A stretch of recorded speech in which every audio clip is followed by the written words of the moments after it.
Retomando a gravação aqui, porque houve um problema técnico aqui. Vamos lá, vou voltar no capítulo 28. Paulo chega a Roma e fica prisioneiro em sua própria casa durante 2 anos. E 3 meses depois, partimos num navio de Alexandria, que invernara na ilha, o qual tinha por insígnia Castor e Pólux. E chegando na Siracusa, ficamos ali 3 dias, donde indo costeando, viemos a Régio, e soprando um dia depois, um vento do sul, chegamos no 2º dia de Putéolos, onde, achando alguns irmãos, nos rogaram que por 7 dias ficássemos com eles, e depois nos dirigimos a Roma. E de lá, ouvimos, irmãos, as novas de nós, e saímos ao encontro para a praça de Ápio, às 3 vendas. E Paulo, vendo, deu graças e retomou o ânimo, ou seja, se reanimou. Aleluia, glória a Deus. Versículo 16. E logo que chegamos a Roma, o centurião entregou os presos ao general dos exércitos, mas a Paulo se lhe permitiu morar sobre a si à parte, como um soldado que o guardava. E aconteceu que 3 dias depois, Paulo convocou os principais dos judeus, e junto deles lhes disse: varões, irmãos, havendo eu feito nada contra o povo e contra os ritos paternos, vim contudo preso, desde Jerusalém, entregue nas mãos dos romanos, os quais, havendo-me examinado, queriam soltar-me, por não haver em mim crime algum de morte. Mas, opondo-se os judeus, foi-me forçoso apelar para César, não tendo contudo do que me acusar a minha nação. Por essa causa vos chamei, para vos ver e falar, porque pela esperança de Israel estou com essa cadeia. Então eles disseram: nós não recebemos acerca de ti carta algumas, da Judéia, nem veio aqui algum dos irmãos que nos anunciasse ou dissesse de ti mal algum. No entanto, bem quisermos ouvir de ti o que sentes, porque quanto a esta seita, notório nos é que em toda parte se fala contra ela. E havendo-lhes eles assinalado um dia, muitos foram ter com ele a pousada, aos quais declarava com bom testemunho o reino de Deus, e procurava persuadi-los à fé a Jesus, tanto pela lei de Moisés como pelos profetas, desde a manhã até a tarde. E alguns criam no que se dizia, mas outros não criam. E como ficaram entre si discordes, se despediram, dizendo a Paulo esta palavra: bem falou o Espírito Santo aos nossos pais pelo profeta Isaías, dizendo: vai a esse povo e dize: de ouvidos ouvireis, e de maneira nenhuma entendereis, e vendo vereis, e de maneira nenhuma percebereis. Porquanto o coração desse povo está endurecido, e com os ouvidos ouviram pesadamente, e fecharam os olhos para que nunca os olhos vejam, e nem com os ouvidos ouçam do coração, e entendam e se convertam e os cure.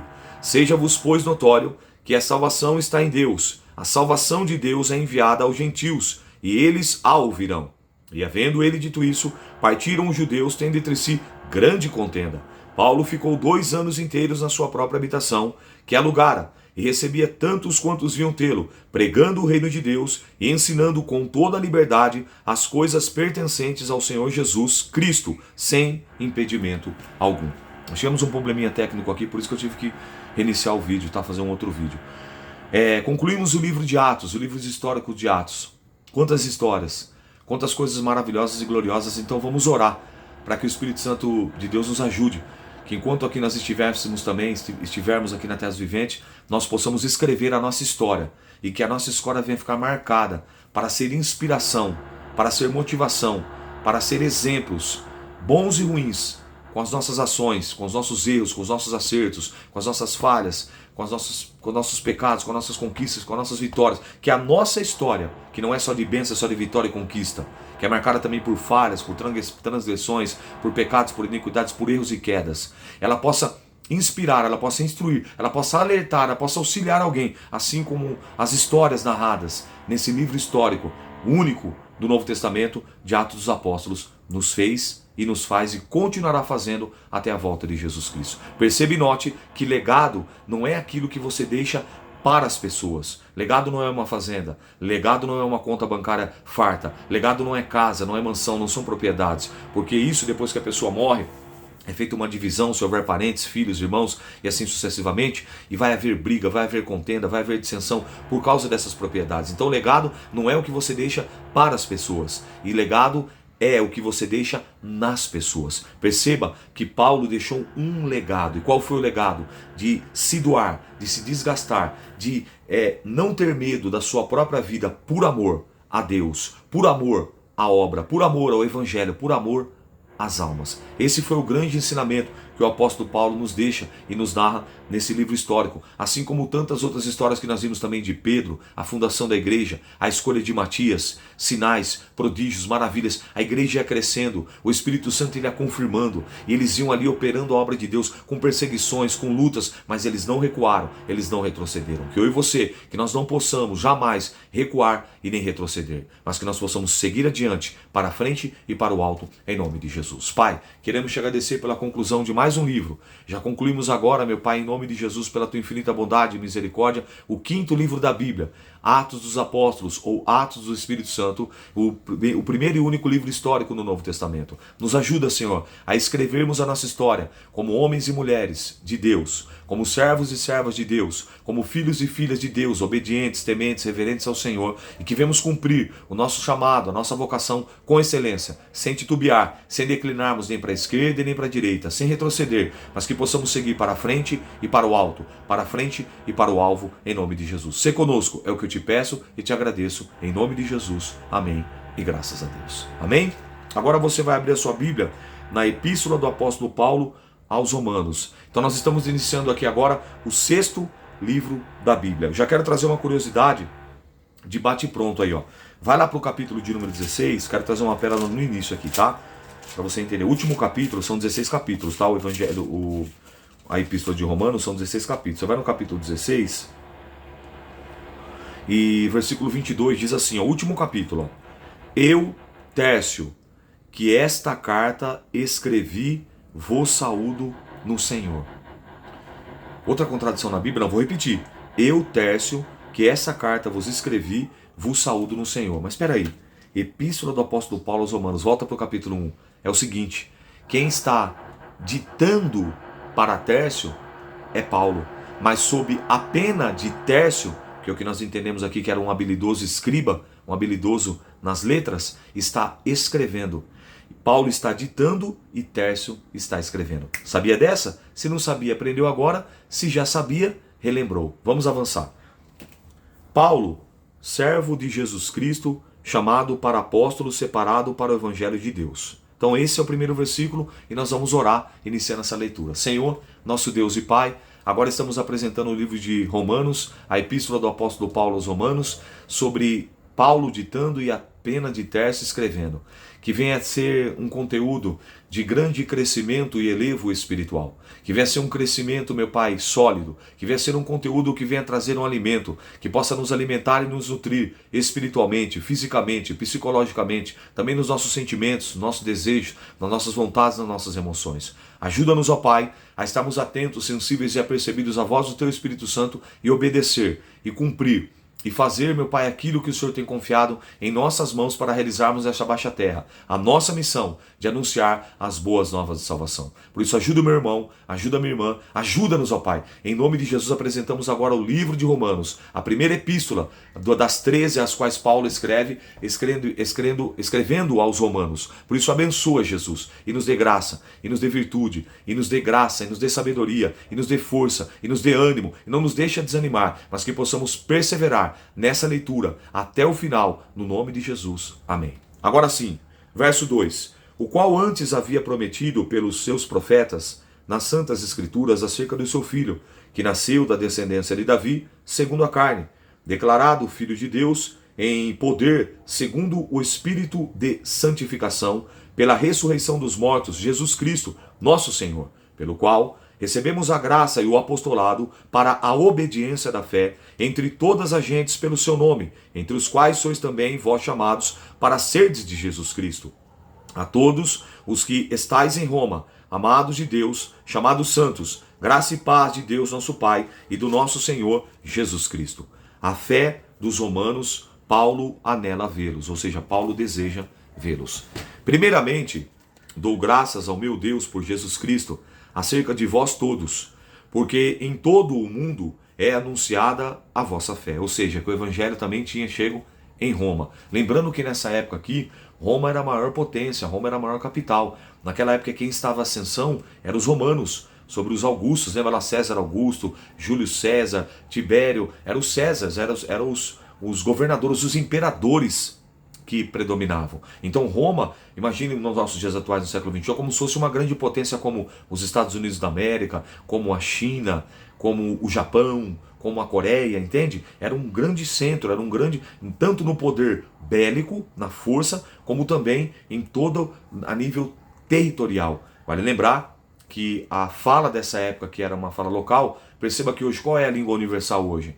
Há um tempo atrás, se você é mais antigo como eu, era o castelhano, que depois conhecemos como espanhol. Olha para você ver como o mundo vai mudando. Essa era a língua universal. Você chegasse em qualquer lugar do mundo, década dos anos 80, anos 90, e falasse um bom castelhano, um bom espanhol, você não passava mal. As coisas mudam. O mundo nunca para de girar. Hoje, qual é a língua universal? O inglês. Então hoje, a maior potência que nós entendemos é o quê? Os Estados Unidos da América. Qual é a língua que você chegar na China, vai te falar inglês, alguém vai te falar inglês. Vai chegar na Coreia, vai falar inglês, vai ter alguém que fala inglês. Qualquer canto que você chegar, com você desenvolver um inglês, você vai poder se comunicar bem. Então, nessa época aqui, a fala era o grego. Existiam dois tipos da fala do grego, entre as quais eu quero destacar. O grego koiné, né, que era aquela língua, vamos dizer assim, local, era o português ali, o local, e o grego erudito, que era uma fala específica para tratar aos magistrados, nas cortes, nos níveis mais elevados, os patamares sociais, entendeu? Então perceba que a língua agora que falava aqui era o grego. Então, olha que coisa, né? Paulo estava muito feliz, por quê? Porque agora o evangelho também tinha chegado na maior potência do mundo da época, que era Roma. Ele estava muito feliz porque lá na maior potência também tinham cristãos, também tinham novos convertidos, e a palavra de Deus, o evangelho, estava sendo propagado, sendo alcançado, e o Espírito Santo estava convencendo aquelas almas da justiça, do juízo vindouro e do pecado. Tá, tudo bem, você fala, mas o quê? Quero lembrar para você vai entender agora nesse capítulo 1, depois no capítulo 2 eu vou pontuar. Nesse tempo, nesse período, Roma era também como se fosse considerada como uma Sodoma e Gomorra. Festas regadas por muita bebida, festas regadas por muitas sexo bestial, promiscuidade, lesbianismo, mulher com mulher, homossexualismo, homem com homem e inúmeras coisas que você vai ver aqui agora. E a Bíblia trata sobre isso. Então Paulo está escrevendo essa carta e também dando uma direção aos cristãos em Roma, como se portarem, como se conduzirem, como agirem diante de tais situações. Você vê que parece que é o jornal de hoje, porque na nossa realidade hoje, para você ver o nível como está nos dias de hoje, ideologia de gênero e uma série de coisas aí que nós vemos vendo aí que eles querem fazer, nós engolimos goela abaixo. E aí tem pessoas assim que têm até medo de se posicionar. Eu tenho 47 anos, estou às vésperas de completar 48 anos, eu lembro que na minha época eram dois termos apenas usados, que era o quê? O gay, né, e a lésbica, que assim, popularmente em uma linguagem corriqueira da época, né, falava-se, né, o bicho e o sapatão, essa era a linguagem da época. Não tem dança, era isso mesmo que pronunciava. Mas olha agora, ó. L, G, B, T, Q, I, A, mais. E por aí vai. Então você vê lésbica, bissexual, LGBT, T, transexual, Q, queens. Olha pra você ver. A, assexuado e mais outras coisas tanto que vai surgindo agora. Então perceba que nós temos que ter um posicionamento bíblico. E eu não estou sendo pejorativo, não, eu estou sendo bíblico. Porque quando Deus criou o quê? Macho e fêmea, Adão e Eva. E não Adão e Ivo, e não Eva e Ivani. Não. Adão e Eva, macho e fêmea, homem e mulher, para que multiplicar. Se você pegar numa ilha e colocar duas mulheres, o tempo de vida que elas tiverem, aquela ilha não será povoada. Eles vão extinguir a raça, vai extinguir aquela raça humana. Agora, se você colocar dois homens, a mesma coisa. Aquela raça vai extinguir. Agora, se você colocar um homem e uma mulher, e a mulher puder gerar, e o homem não for estéril, ele também puder fecundar, o que vai acontecer? Vai nascer um, vai nascer outro, vai nascer outro, vai nascer outro, e aquela ilha vai ser povoada. Está conseguindo entender? Então a Bíblia, ela nos dá um posicionamento bíblico acerca desses assuntos. E já não é de agora. Então agora Paulo vai tratar também dessas questões, principalmente nesses 2 primeiros capítulos dessa epístola aos Romanos, ok? Tendo dito isso, eu quero avançar aqui em nome de Jesus Cristo. Ó, a justiça pela fé, o assunto da epístola. Porque não me envergonho do evangelho de Cristo, pois é o poder de Deus para a salvação de todo aquele que crê, primeiro do judeu e também do grego, porque nele se descobre a justiça de Deus de fé em fé, como está escrito, mas o justo viverá da fé. A doutrina e a depravação dos gentios. Olha agora, ó. Porque do céu se manifesta a ira de Deus sobre toda a impiedade e injustiça dos homens que detêm a verdade e injustiça. Porquanto o que Deus se pode conhecer, neles manifesta, porque Deus o manifestou. Porque as suas coisas invisíveis, porque desde a criação do mundo, tanto o seu eterno poder, com a sua divindade, se estendem e claramente se veem pelas coisas que estão criadas, para que eles fiquem inexcusáveis, ou seja, indesculpáveis, do poder, da grandeza, da criação da obra de Deus. Porquanto, tendo conhecido a Deus, não glorificaram como Deus, nem lhe deram graças, antes em seus discursos se desvaneceram, e em seu coração insensato se obscureceu, dizendo-se sábios, tornando-se loucos, mudaram a glória de Deus incorruptível em semelhança da imagem do homem corruptível, de aves, de quadrúpedes e de répteis. Então ele já começa a repreender aqui, que os homens começaram a se distanciar de Deus. Lá, lembra lá que eu falei que Roma era uma potência? Já agora o berço do conhecimento, a Grécia e tal, ali tudo cidades próximas ali, Atenas, muito conhecimento, os deuses Poseidon, Minerva, Afrodite, Zeus e Apolo e por aí vai, e tantos outros. Eles foram se distanciando. E agora começaram o quê? A idolatria. Criando imagem, ó, tirando a imagem de Deus, a glória de Deus incorruptível, a semelhança de imagem. Versículo 23, de homem corruptível, aves, quadrúpedes e répteis, imagens de escultura, repreendendo a idolatria. Versículo de número 24, pelo que também Deus os entregou.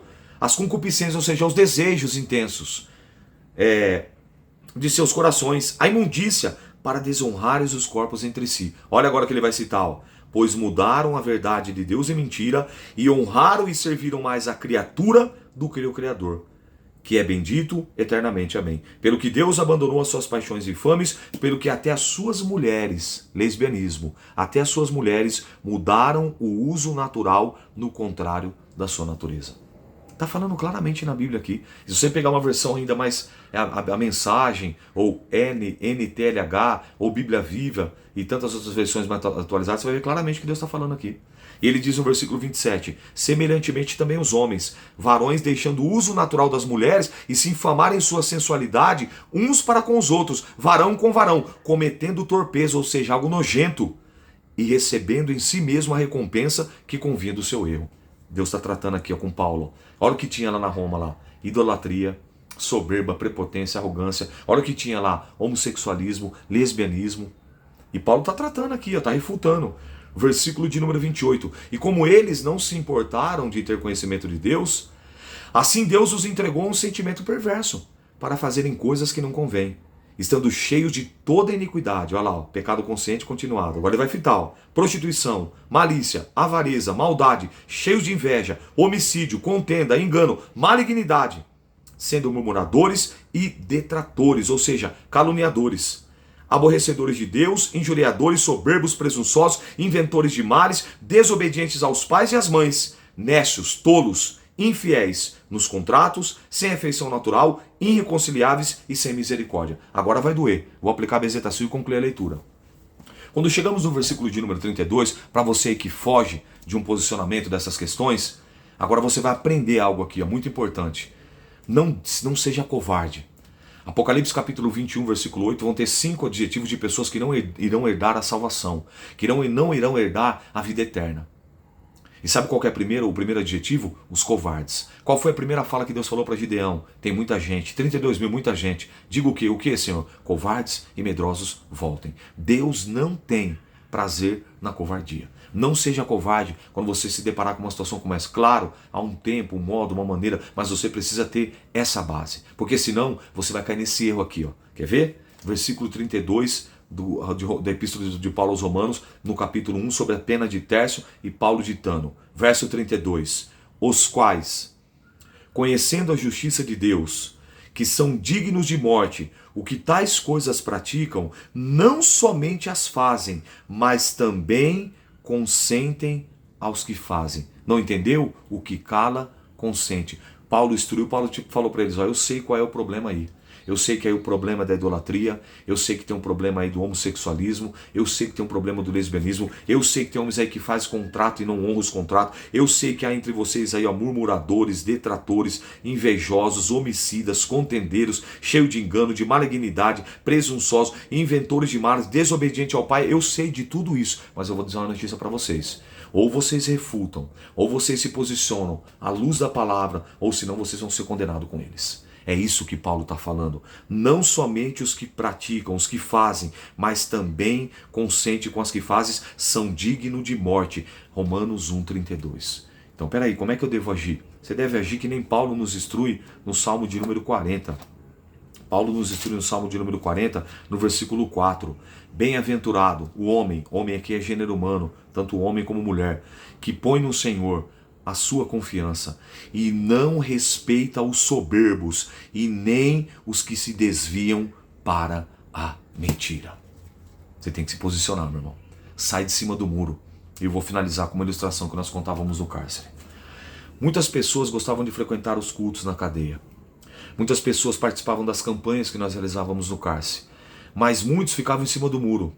Na hora de tomar uma decisão, não queria abrir mão da biqueira, não queria abrir mão da amante, não queria abrir mão de usar uma droguinha, não queria mão, ele queria as duas coisas, lá e cá, pé na igreja e pé no mundo. E nós sempre, à luz da palavra, falávamos, ou você renuncia, aquele que quer vir após mim, negue-se a si mesmo, toma a sua cruz e siga-me. Ou você fica no mundo, ou você vem para a luz. Ah, pastor, estou em cima do muro. E aí então nós contávamos a seguinte história. Em cima desse muro, imagine, em cima do muro, você é o que não se posiciona, está em cima do muro. E do seu lado direito, os anjos do Senhor estão dizendo, vem, desce do muro, vem para cá. O que você está fazendo nesse muro? E do lado esquerdo, do outro lado, lá estavam os demônios, andando de um lado para o outro. E de repente você está naquele muro e os anjos do Senhor dizendo, vem, aceita Jesus, vem para cá, vem servir a Jesus, vem pregar o Evangelho. E você continua em cima do muro. E do outro lado, de repente você avista e vê uma figura horrível, uma figura pavorosa. Quem era? Satanás. E ele vem caminhando. Ele vem então à sua direção e ele para num lugar próximo a você no muro e ele olha para você. E você olha para ele. Mas ele não fala uma palavra para você.